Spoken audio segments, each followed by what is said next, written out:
Hello viewers. आज हम chapter 5 start करेंगे, inner product spaces. Inner product को पहले हम डिफाइन करते हैं कि व्हाट इज इनर प्रोडक्ट। तो let's start. Let V be a vector space over a field F. Field जो एफ है ये रियल भी हो सकती है, कॉम्प्लेक्स भी हो सकती है। अ फंक्शन एक स्पेशल टाइप का फंक्शन है, ये इस तरह लिखा जाएगा, सच दैट ये v क्रॉस v से लेकर उस फील्ड f तक जाएगा। ठीक है, ये इसकी नोटेशन है। यहाँ पे ये दो डॉट है, इसमें यहाँ पे दो एलिमेंट आएंगे। किसके एलिमेंट आएंगे? पहला एलिमेंट भी v का होगा क्योंकि v क्रॉस हुई है, तो सेकंड एलिमेंट भी v का होगा। तो ये नोटेशन है। और इसका जो आंसर आएगा, जो इसका इस फंक्शन की जो रेंज होगी वो f होगी। जो फील्ड है जो रियल नंबर भी हो सकती है, कॉम्प्लेक्स नंबर भी। तो ये एक स्पेशल टाइप ऑफ फंक्शन है जिसका जो इनपुट है वो वेक्टर्स हैं। वेक्टर स्पेस के जो एलिमेंट को वेक्टर कहते हैं, और जो आउटपुट है वो उसके स्केलर्स हैं, जो फील्ड के element is said to be an inner product in V if for all u v w v and for all k of f it satisfies the following properties। ठीक है, ये कुछ प्रॉपर्टीज होंगी जो satisfy करेगी। मैं वो प्रॉपर्टी दे देता हूँ। जो पहली प्रॉपर्टी है वो दरअसल दो प्रॉपर्टी की कॉम्बिनेशन है कि अगर मेरे पास u कॉमा u, ये इसको क्या पढ़ते हैं, inner product of u with u। ये क्या होनी चाहिए? ये नॉन नेगेटिव होनी चाहिए, जीरो हो या जीरो से बड़ी हो। और अगर ये जीरो आ जाए, यानी u की इनर प्रोडक्ट विद इटसेल्फ अगर ये जीरो आ जाए, तो फिर जरूरी है, इट डबल इम्प्लाइज, जरूरी है कि जो u है वो जीरो होना चाहिए। डबल इम्प्लाइज का मतलब अगर इनर प्रोडक्ट u की अपने साथ जीरो है तो फिर u जीरो होगा, और अगर u एक जीरो वेक्टर है तो फिर उसकी अपने साथ जो इनर प्रोडक्ट होगी वो जीरो बनेगी। ये डबल वेज यूज होगा। अच्छा, इसकी जो सेकंड एक्सियम या कंडीशन है वो, जो अगर बस तीन वेक्टर, इसमें u क्या होगा? ऑफ कोर्स जो u है ये इस v जो वेक्टर स्पेस उसका एलिमेंट है। अच्छा, अगर ये तीन एलिमेंट है u प्लस v और कॉमा w, जो इसकी इनर प्रोडक्ट है। अब देखिए जो पहला उसका एलिमेंट था वो दरअसल u और v को ऐड कर दिया गया है, तो ये बराबर आना चाहिए u विद w की इनर प्रोडक्ट प्लस फिर v और w की इनर प्रोडक्ट। ये स्पेशल टाइप ऑफ, देखिए पहले वाले में u प्लस v है, तो जब उसको ओपन करेंगे तो ये जो u होगा पहले इस w से इसकी इनर प्रोडक्ट आएगी, फिर इस v की इस w से इनर प्रोडक्ट आएगी। इस तरह ये ओपन हुआ करेगा। दूसरी के बाद इसकी जो तीसरी कंडीशन ये है कि अगर u और v दो वेक्टर हैं, वेक्टर स्पेस के एलिमेंट हैं, तो u और v की जो इनर प्रोडक्ट है वो v और u की इनर प्रोडक्ट के कॉन्जुगेट के बराबर आएगी। ये जो ऊपर मैंने बार लगाई है, ये याद है कि ये कॉम्प्लेक्स में हमने पढ़ा था कि z अगर मेरे पास a प्लस आयोटा b है, तो जो z बार होता है वो a माइनस आयोटा b है। इसे कॉन्जुगेट कहते हैं। कॉम्प्लेक्स नंबर में जो आयोटा की साइन अगर चेंज कर दी जाए तो वो कॉम्प्लेक्स जो नया नंबर बनता है उसे कॉन्जुगेट कहते हैं। तो ये वही कॉन्जुगेट है। तो आपने u अगर v लेना तो उसको आपकी ऑर्डर भी चेंज हो रहा है, v पहले आएगा u बाद में आएगा, और देखिए ऊपर ये कॉन्जुगेट भी आएगा। लेकिन मैंने ऊपर कहा है कि जो फील्ड है वो रियल भी हो सकती है। इन केस अगर रियल है तो कॉन्जुगेट मीनिंगलेस होता है। इन दैट केस क्या होगा? अगर उस केस में अगर हमारे पास फील्ड रियल नंबर की है तो फिर जस्ट ये u और v की जो इनर प्रोडक्ट है ये बराबर आ जाएगी v और u की इनर प्रोडक्ट, जो कहते हैं सिमेट्रिक प्रॉपर्टी। उनको ऑर्डर चेंज करें तो वो बराबर ही आते हैं। कॉम्प्लेक्स होगा तो वो बस आपने कॉन्जुगेट लगा देना है। चौथी और आखिरी जो प्रॉपर्टी है वो क्या है कि अगर किसी के स्केलर से आप पहले वाले वेक्टर को मल्टीप्लाई करें और इसकी अगर आप इनर प्रोडक्ट लें, तो जो वो के होगा वो उस इनर प्रोडक्ट के बाहर आ जाएगा, यू इनर प्रोडक्ट वी आ जाएगी। यानी के बाहर आने के लिए सिर्फ के का पहले वेक्टर से मल्टीप्लाई होना चाहिए, दोनों से मल्टीप्लाई नहीं होगा। जो पहले वाला वेक्टर से मल्टीप्लाई होगा के क्या है? इसमें के याद रखिए फील्ड का एलिमेंट है, कोई कांस्टेंट है। फील्ड अगर रियल नंबर की है तो ये रियल नंबर होगा, अगर फील्ड कॉम्प्लेक्स नंबर की तो ये कॉम्प्लेक्स होगा। तो इस तरह उसको हम मल्टीप्लाई किया करें। ये चार इसकी प्रॉपर्टी है। जो जो वेक्टर स्पेस चार प्रॉपर्टी पूरी करेगी उसे हम कहते हैं कि वो एक इनर प्रोडक्ट है। और जो फिर जो वी के साथ अगर हम ये कॉमा लगाकर ये सिंबल लगाएं वी, ये सिंबल इनर प्रोडक्ट हम कहते हैं ये जो है ये फिर इनर प्रोडक्ट स्पेस बन जाती है, इनर प्रोडक्ट स्पेस हो जाती है। तो इसका मतलब हुआ कि ये जो वी सेट लिया गया है ये आप कोई भी सेट नहीं ले सकते, आप सिर्फ वो सेट लेना जो ऑलरेडी वेक्टर हो, वेक्टर स्पेस हो। वेक्टर स्पेस तो ये इट्सल्फ एक सेट होता है जो कुछ सर्टेन प्रॉपर्टीज को सेटिस्फाई कर रहा होता है। तो वेक्टर स्पेस जो अगर है उसके बाद अगर वेक्टर स्पेस ये चार एडिशनल प्रॉपर्टी भी सेटिस्फाई कर ले फिर हम कहते हैं कि वो एक इनर प्रोडक्ट स्पेस है। अब इसको एक एग्जांपल लेकर चेक करते हैं कि ये किस तरह इसकी प्रॉपर्टी जो है वो कौन कौन सी वेक्टर स्पेसेस जो बनेंगे जो इस प्रॉपर्टी को सेटिस्फाई करती है। लेट्स फर्स्ट मैं लेता हूँ, मैं यहाँ पे जो वेक्टर स्पेस ले रहा हूँ एग्जांपल ले लें, बहुत सारी वेक्टर स्पेस ली जा सकती, मैं एक सेलेक्ट कर रहा हूँ जो वी है वो मैं आर स्क्वायर ले रहा हूँ, यूक्लिडियन जो है वो प्लेन ले रहा हूँ। आर स्क्वायर के एलिमेंट कैसे होते हैं याद रखिए, अगर मैं यू एक एलिमेंट लूँगा आर स्क्वायर का तो इट मीन जो यू होगा उसके अंदर ये ऑर्डर पेयर बनेगा, यू एक्स को वाई के बराबर होगा। और ये देखिए ये प्लेन का पॉइंट होता है, कोई भी पॉइंट लेंगे इसमें जो एक्स कोऑर्डिनेट्स वाई कोऑर्डिनेट्स होते हैं वो उस पॉइंट को रिप्रेजेंट करते हैं। ये आर स्क्वायर है, अगर आर क्यूब लूंगा तो उसमें भी यू जो बनेगा वो एक्स वाई जी बन जाएगा। इस आर अगर एन लूंगा यूक्लिडियन स्पेस जो है तो उसके अंदर एन जो होंगे वो ये पॉइंट्स होंगे, कंपोनेंट्स होंगे। तो ये इसके अंदर जो होती है ना ये वेल डिफाइंड जो इनर प्रोडक्ट होती है वो उसकी डॉट प्रोडक्ट ही होती है जो वेक्टर्स में आप आमतौर पर डिफाइन करते हैं। यहाँ पर अगर मैं वी को और एलिमेंट ले लूँ, अगर मैं ये U X one Y one ले लूँ और वी एक और एलिमेंट लूँ आर स्क्वायर का तो v क्या बने, अगर मैं ये कहता हूँ कि ये x2 y2 है तो फिर जो u और v की जो इनर प्रोडक्ट है वो कैसे डिफाइन की जाती है, इन दोनों की डॉट प्रोडक्ट याद रखें वेक्टर एनालिसिस में पढ़ा होगा। पहला कंपोनेंट पहले से x1 dot x2 plus y1 dot y2, या सिंपली आप कह रहे हैं x1 इंटू x2 और y1 इंटू y2 इस तरह डिफाइन की जाती है यूक्लिडियन। बाकी कहीं भी आपको अगर होगा तो वो डिफाइन करके बताएगा कि आपने किस तरह उसकी इनर प्रोडक्ट डिफाइन करनी है। यहाँ पे ये वेल डिफाइंड होती है, यानी ऑलरेडी हमें पता होना चाहिए कि अगर ये आर स्क्वायर है या आर क्यूब है तो फिर उसमें हम जो इनर प्रोडक्ट है वो इस तरह कैलकुलेट किया करेंगे। हमने साबित करना है कि ये एक इनर प्रोडक्ट स्पेस है, इसकी चारों के चारों जो प्रॉपर्टी वो सेटिस्फाई करनी। पहली प्रॉपर्टी देखिए क्या होती है, अगर मैं यू की इटसेल्फ इनर प्रोडक्ट लूँ, यू इनर प्रोडक्ट अपने साथ लूँ तो ये नॉन नेगेटिव आनी चाहिए। चेक कर लेते हैं यू की इनर प्रोडक्ट यू के साथ ये यू है और ये इसकी वैल्यू है। आप इनर प्रोडक्ट कैसे लेंगे, ये तरीका है, यू आप इधर यू और वी था तो x1 x2 आया था, x1 एलिमेंट यू था और x2 वी का था, लेकिन यहाँ देखिए यू कॉमा यू ही है, यानी यू अपने साथ इनर प्रोडक्ट ले रहे हैं फिर यू का ही एलिमेंट यू से ही मल्टीप्लाई होगा, x1 इंटू x1 ही आएगा, x1 इंटू x1 और y1 इंटू y1 बनेगा जो x1 का स्क्वायर बन जाएगा और ये y1 का स्क्वायर बन जाएगा। अब दो स्क्वायर्स हैं ये कभी नेगेटिव नहीं हो सकते, ये जीरो हो सकते हैं अगर x1 और y1 दोनों जीरो आ गए या फिर पॉजिटिव होंगे, इट मीन ये हमेशा ये कंडीशन फॉलो किया करेंगे। देखिए मेरी पहली कंडीशन पूरी हो गई है। आल्सो इसमें दूसरी कंडीशन क्या थी कि अगर आप इसको जीरो के इक्वेट कर लें, यानी यू की जो इनर प्रोडक्ट है अपने साथ इनर प्रोडक्ट अगर मैं जीरो से इक्वेट कर लूँ तो क्या इसका आंसर आएगा, अभी मैंने ऊपर दिखाई कि ये x1 का स्क्वायर प्लस y1 का स्क्वायर आएगा इक्वल टू जीरो कर लें। अब देखिए अब ये इस कोई इक्वेशन है इसमें दो अननोन है, इसको सॉल्व करना ये बड़ी आसानी से आप देख सकते हैं, चूंकि दोनों स्क्वेयर्स हैं इसका मतलब ये नेगेटिव नहीं हो सकते और इक्वल टू जीरो है तो एक ही पॉसिबिलिटी बचती है, वो ये कि अगर x1 भी जीरो आ जाए एंड y1 भी जीरो आ जाए और कोई पॉसिबिलिटी नहीं बनती क्योंकि ये स्क्वेयर्स नेगेटिव नहीं हो सकते। हाँ अगर कोई और दो नंबर हो तो वो अगर एक में से नेगेटिव हो जाए तो फिर पॉसिबिलिटी है कि वो भी जीरो बन जाए, लेकिन चूंकि ये स्क्वेयर नेगेटिव नहीं हो सकते इसका मतलब हुआ कि ये तभी जीरो होंगे जब दोनों इंडिविजुअली जीरो बनेंगे। अब मेरे पास u क्या था, u था मेरे पास, मैंने डिफाइन जो किया ये x1 और y1, तो x1 भी जीरो आ गया y1 जीरो आ गया, तो ये देखिए ये जीरो वेक्टर बन जाएगा जो ऑरिजिन होगा। तो ये सेकंड कंडीशन क्या थी कि अगर u के अपने साथ इनर प्रोडक्ट जीरो ले जाए तो फिर वो u जीरो होना चाहिए, तो देखिए u जीरो हो गई है। और यहाँ आप डबल ऐसे लगा दिए कि आप यहाँ से स्टार्ट करेंगे तो इट मीन्स कि वापस वहीं पहुंच जाएंगे, तो आप इसको बस डबल एरो लगाएंगे तो ये पूरा, तो इसकी पहली कंडीशन देखिए पूरी हो गई है। अब इसकी आ जाए दूसरी वाली कंडीशन, सेकंड कंडीशन वो क्या थी,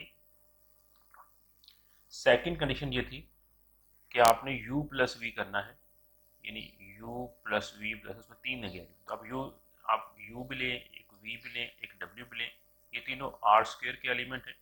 u को डिफाइन करने के ये x1 y1 है, v को डिफाइन करने के ये x2 एंड y2 है, w को डिफाइन करने के ये x3 और y3 है। आपने क्या लेना है, u plus V comma w की इनर प्रोडक्ट लेनी है। तो देखिए इसके अंदर पहले आपको u प्लस वी कैलकुलेट करना पड़ेगा। ये u है, ये v है। जब दो वेक्टर जमा किए जाएं तो उनके जो फर्स्ट कंपोनेंट है, फर्स्ट वाला फर्स्ट में ऐड होगा, सेकंड वाला सेकंड में ऐड होगा। तो पहले आपने क्या करना है कि ये एडिशन जो है आपने कैलकुलेट करनी है। तो देखिए ये क्या बन जाएगा हमारे पास, और फिर आपने उसकी इनर प्रोडक्ट लेनी w के साथ। ठीक हो गया। आप देखिए u प्लस वी अगर आप साइड पे कर लें तो u प्लस जो v बनेगा, इसके जो एलिमेंट आएंगे, पहला एलिमेंट u का दूसरा v का, तो ये x1, ठीक है, कॉमा x2 आएगा, और फिर ये u1, हाँ ठीक है, u1 x1 प्लस 2 आएगा, और फिर y1 प्लस y2 बनेगा। ठीक है, इसका पहला एलिमेंट, इसके पहले से x1 x2 y1, ये u प्लस v, जो पहला एटा ये यहाँ पर लिखा हुआ, और w का ये वाला है। अब इनकी जब इनर प्रोडक्ट लेंगे तो फर्स्ट कंपोनेंट की आपने डॉट प्रोडक्ट लेनी है। ये बनेगा मेरे पास x1 प्लस x2, और इससे मल्टीप्लाई करेंगे w का फर्स्ट एलिमेंट है जो कि x3 है, प्लस फिर आप लेंगे इसका दूसरा एलिमेंट जो कि y1 प्लस y2 है, और इसे मल्टीप्लाई करेंगे w के सेकंड एलिमेंट से जो कि y3 है।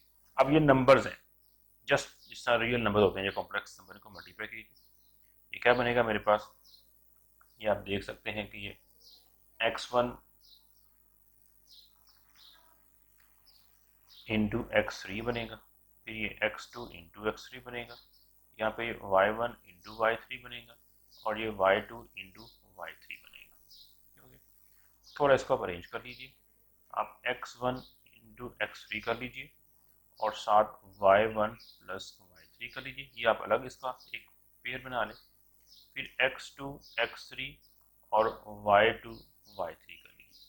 अब गौर करें, फर्स्ट पेयर बना है, इसमें x1 एलिमेंट आ रहा है और x1 y1 है और x3 y3। ये वेक्टर u और w की इनर प्रोडक्ट है। आप देख सकते हैं u का एलिमेंट x1 y1 था, इसका x3 y3 था, तो फर्स्ट एलिमेंट x1 x3 आ गया, plus second element y1 y3 आ गया। इन द सेम वे जो सेकंड पेयर बना है, आप देखिए v और w का बना है। तो यही इसकी सेकंड कंडीशन थी, देखिए बड़ी आसानी से पूरी हो गई। अब इसकी बात करते हैं थर्ड कंडीशन। जो उसकी थर्ड कंडीशन थी, उसमें आपने जो है वो लेनी है, उसको सिमेट्रिक प्रॉपर्टी चेक करनी है। तो आप इसके लिए यू वी ले लें, यू वी लेते हैं। आप देखिए ये जो R2 है, ये एक रियल नंबर्स होते हैं, इसके अंदर कॉम्प्लेक्स नंबर नहीं है, तो इसमें कॉन्जुगेट ही नहीं पड़ेगा। जब यू वी लेंगे, यू का फर्स्ट एलिमेंट x1, वी का फर्स्ट आएगा देखिए x2, प्लस ये y1 इंटू y2 है, और चूंकि रियल नंबर है, और रियल नंबर में ऑलरेडी ये कॉमन लॉ होल्ड करता है, कि आप इसको x2 x1 लिख सकते हैं, और इसको y2 y1 कह सकते हैं। और फिर ये करेंगे क्या, तो देखिए ये मेरे पास v कोमा यू बन जाएगा। तो देखिए ये थर्ड प्रॉपर्टी भी इसकी पूरी हो गई। चौथी इसकी जो प्रॉपर्टी थी, वो आपने क्या करना था, k से मल्टीप्लाई करना था फर्स्ट वाले एलिमेंट को, सेकंड वैसे लेना था। अब यहाँ पे इसको मल्टीप्लाई कर दीजिए। अब पहले के यू फाइंड कर लीजिए। यू मेरे पास क्या था, x1 कोमा y1। इसका मतलब जो के यू होगा वो क्या होगा, k time x1 into y1। अब किसी भी जो ऑर्डर पेयर है, कॉम्प्लेक्स जो रियल प्लेन का जो एलिमेंट है, उसको जब किसी एक नंबर से मल्टीप्लाई करेंगे, या फोर्स वन दोनों से मल्टीप्लाई होगा, के x1 भी बन जाएगा और के y1 बन जाएगा। ये मेरा इधर एलिमेंट आएगा। के यू क्या बनेगा, उसका फर्स्ट एलिमेंट के x1 होगा, और सेकंड एलिमेंट के y1 होगा।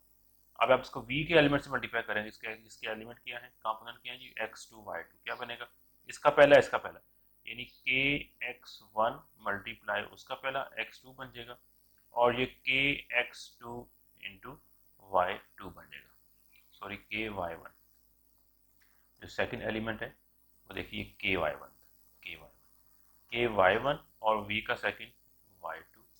यहाँ देखिए आप के कॉमन ले सकते हैं, तो बाकी बचेगा x1 x2 और ये y1 y2।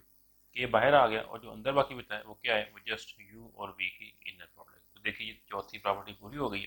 लिहाजा क्या बनेगा, जो इसमें वेक्टर स्पेस थी R2 और ये जो इनर प्रोडक्ट है ये क्या बनेगा, ये एक इनर प्रोडक्ट स्पेस बन जाएगी। It is an inner product space. तो हमने चेक कर दिया, प्रूफ कर दिया कि जो यूक्लिडियन प्लेन है वो एक इनर प्रोडक्ट स्पेस है। सही, आप स्पेस भी जो यूक्लिडियन स्पेस है वो भी प्रूव कर सकते हैं, nth भी प्रूव कर सकते हैं। ये हमारे पास क्या है, इनर प्रोडक्ट की हमने इसमें इनर प्रोडक्ट डिफाइन कर दी है और फिर इनर प्रोडक्ट की एक हमने एग्जांपल ली। फर्दर मूव करते हैं जी, हमारे पास जो नेक्स्ट है वो है जी कुछ इसके टर्म्स आ रही हैं। जो पहली टर्म इसमें आ रही है जी नॉर्म। नॉर्म क्या होता है, नॉर्म ये है कि हमारे पास जो वेक्टर है v का, अगर हमारे पास एक इनर एक v और ये उसके ऊपर कोई आपने इनर प्रोडक्ट डिफाइन की हुई है, अगर ये एक इनर प्रोडक्ट है, is an inner product space है, तो इसका कोई आप एक एलिमेंट लीजिए v का जो कि वेक्टर होगा, इसको v कह दें। उस v की या कोई कह दें u कह दें, उसकी जो नॉर्म होती है उसको ऐसे डबल मॉड से शो करते हैं। ये डबल नॉर्म ये किसके बराबर होती है, u की अपने ही साथ इनर प्रोडक्ट और उसके स्क्वायर रूट के बराबर होती है। ये इसकी नॉर्म है। अगर किसी वेक्टर की जो नॉर्म है वो 1 आ जाए तो हम कहते हैं कि ये एक यूनिट वेक्टर है। ठीक है, इसको दो नाम होते हैं, u इज यूनिट वेक्टर भी कहते हैं या इसको नॉर्मलाइज्ड वेक्टर भी कह देते हैं। इस तरह के आप वेक्टर एनालिसिस में पढ़ते हैं। ठीक, रोटेशंस का फर्क आ रहा है। अगर ये यूक्लिडियन की फॉर्म में है तो फिर तो ये बिल्कुल वही फॉर्म बनती है। अच्छा देखिए, अब ये एक वेक्टर u है, आपने इसकी नॉर्म फाइंड करनी है। आप उसकी अपने सब इनर प्रोडक्ट लेंगे जो भी डिफाइन की जाएगी, उसका लेंगे स्क्वायर रूट, तो उसकी नॉर्म होगी। अगर वो 1 आ जाए तो इसे कहते हैं यूनिट वेक्टर या कहते हैं नॉर्मलाइज्ड वेक्टर। हम किसी भी गिवन वेक्टर को नॉर्मलाइज कर सकते हैं। क्या करेंगे, जस्ट उस वेक्टर की लेंथ फाइंड करें, ये नॉर्म को लेंथ भी कहा जाता है, और उससे डिवाइड कर दें। मतलब अगर एक आपने वेक्टर लिया u, उसके अपने नॉर्म फाइंड की है, वो 15 आ गई, तो वो 15 है, 1 नहीं है, तो इसका मतलब कि वो यूनिट वेक्टर तो नहीं है।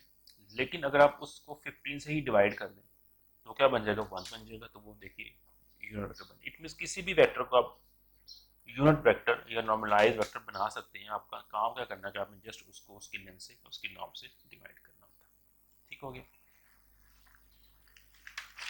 अच्छा, इसमें ये नॉर्म का कॉन्सेप्ट है। दो इसमें और छोटे से कॉन्सेप्ट हैं, मैं जिस वहाँ पे लिख देता हूँ। इसमें होती है कॉची-श्वार्ट्ज इनइक्वालिटी होती है। कॉची-श्वार्ट्ज इनइक्वालिटी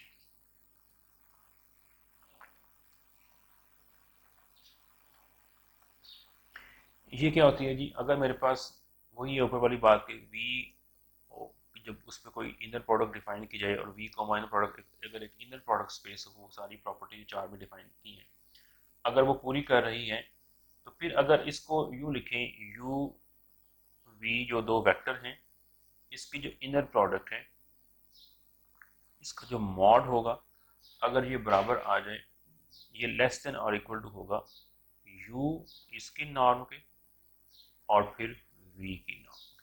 ठीक है, ये नॉर्म है। इस तरह हो तो ये, क्योंकि इनइक्वालिटी तो देखिए यहाँ पे इनइक्वालिटी का साइन है, कॉची-श्वार्ट्ज इनइक्वालिटी इस तरह डिफाइन की जाती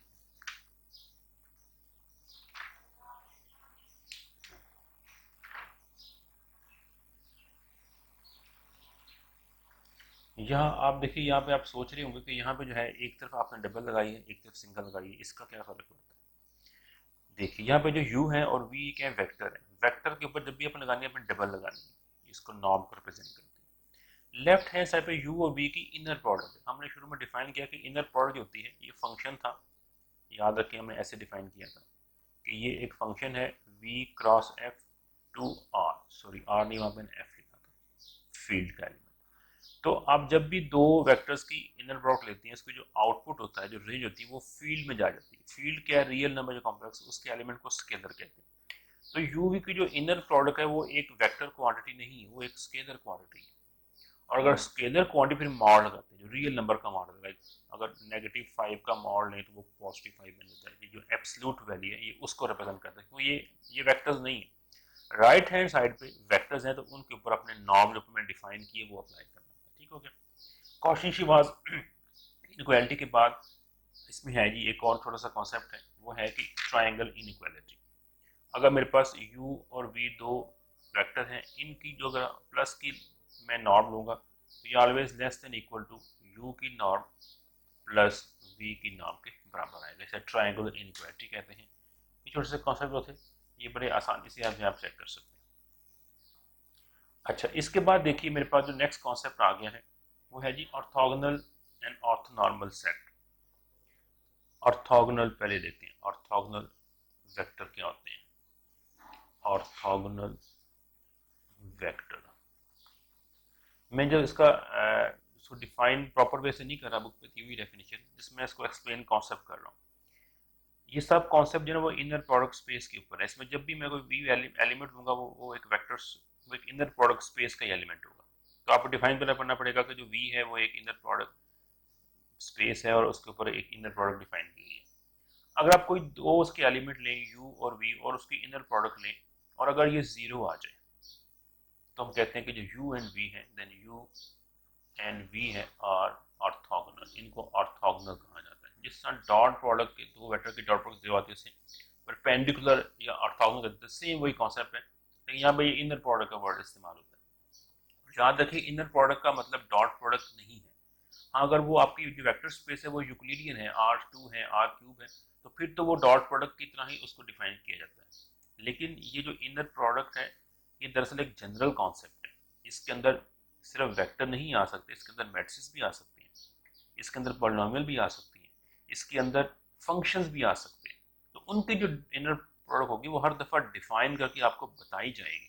सिर्फ R2 R3 के लिए आपने ये अज्यूम करना है कि वो जो मैंने पहले यूज़ किया वो कॉन्सेप्ट होगा, लेकिन बाकी जब भी कोई नया उसमें सेट लेगा तो वो उसको डिफाइन करके बताएगा कि इसकी आपने इनर प्रोडक्ट किस तरह कैलकुलेट करनी है। जिस तरह भी वो डिफाइन की जाएगी उसके मुताबिक अगर उसका जवाब जीरो आ जाए तो जो दो वेक्टर हैं वो ऑर्थोगोनल आएंगे। अच्छा, ये है ऑर्थोगोनल वेक्टर। अब ऑर्थोगोनल ऑर्थोगोनल सेट होता है। सेट में क्या होगा कि हमारे पास एक सेट है, उसके अंदर बहुत सारे वेक्टर पड़े हैं, एक वी है, एक v2 है, v3 है, सो ऑन, बेशुमार वेक्टर पड़े हैं। उनको इन जनरल लिख देते हैं। इस तरह लिखा जाता है कि हमारे पास vi है, vi कह देते हैं, और जो i है ये belong to some index family i कहते हैं। ये एक लिखने का अंदाज है, जनरल फॉर्म होती है। असल में कहना यह रहा कि एक सेट लिया जाए उसके अंदर बेशुमार इनफिनिट वेक्टर्स हैं, v1 v2 v3 so on. अगर ये वेक्टर्स इस तरह है कि हर दो डिफरेंट वेक्टर्स की जो इनर प्रोडक्ट है वो जीरो आ जाए, v1 की इनर प्रोडक्ट v2 से जीरो आ जाए, v1 की v3 जीरो आ जाए, v2 की डिफरेंट से जीरो आ जाए, यानी आप इसे यूं कहेंगे कि एक v ले लें, vi और vj, इसकी जो इनर प्रोडक्ट है ये जीरो आ जाए for i is not equal to j। Different लेने हैं, डिस्टिंक्ट वेक्टर्स लेने हैं, क्योंकि सेम लेंगे ना वेक्टर तो उसकी इनर प्रोडक्ट हमने पहली प्रॉपर्टी पढ़ी हुई है जो इनर प्रोडक्ट स्पेस में क्या होती है कि अगर सेम लेंगे वेक्टर उसकी अपने से इनर प्रोडक्ट लेंगे तो वो नॉन नेगेटिव आएगी, वो जीरो बनेगी या फिर हमारे पास पॉजिटिव बनेगी। जीरो और तभी बनेगी जब वो वेक्टर इटसेल्फ जीरो होगा। इट मीन अगर एक v नॉन जीरो वेक्टर है तो उसकी इनर प्रोडक्ट जो है वो जीरो नहीं आ सकती। तो अपने से चेक हमें नहीं करनी, वो हमें पता है कि वो जीरो नहीं आने वाली है अगर वो v जीरो नहीं है। हम चेक करते हैं डिस्टिंक्ट एलिमेंट की।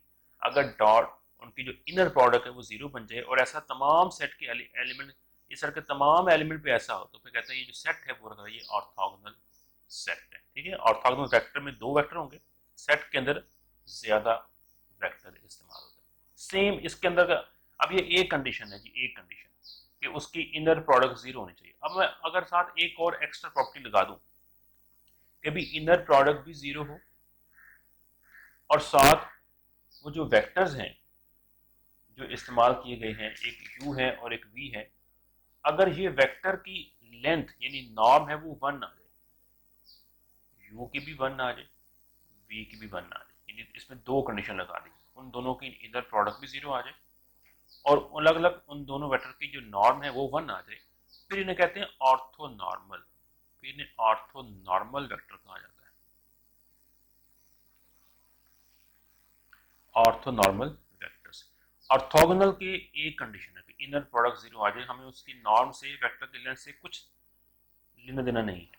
लेकिन अगर ये सेकंड कंडीशन भी पूरी हो जाए कि उनकी वेक्टर की लेंथ भी वन आ गई है तो फिर उन्हें ऑर्थोगोनल वेक्टर की बजाय ऑर्थोनॉर्मल वेक्टर्स कहा जाता है। ठीक हो गया।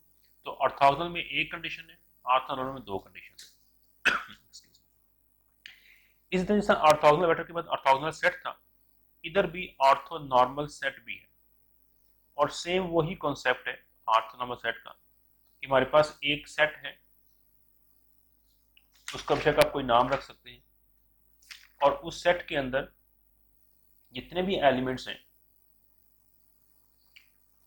अगर मैं इसका एस नाम रख दूं और इसके अंदर आप कह लें कि यू आई और I belong to some indexing family, और इसके अंदर क्या कंडीशन है कि इसके जो तमाम वेक्टर्स हैं उसके अंदर U I comma U J इसकी इनर प्रोडक्ट जीरो है for I is not equal to same जो ऑर्थोगोनल की थी, और साथ के कि यू आई की जो नॉर्म है वो 1 है आई फ्रॉम इंडेक्सिंग पर, जितने भी इसके अंदर एलिमेंट होंगे 10 हैं 15 हैं 20 हैं, सब के लिए है कि उसकी जो इनर प्रोडक्ट है वो जीरो होने के साथ साथ उन वेक्टर्स की जो नॉर्म है वो भी 1 होनी चाहिए।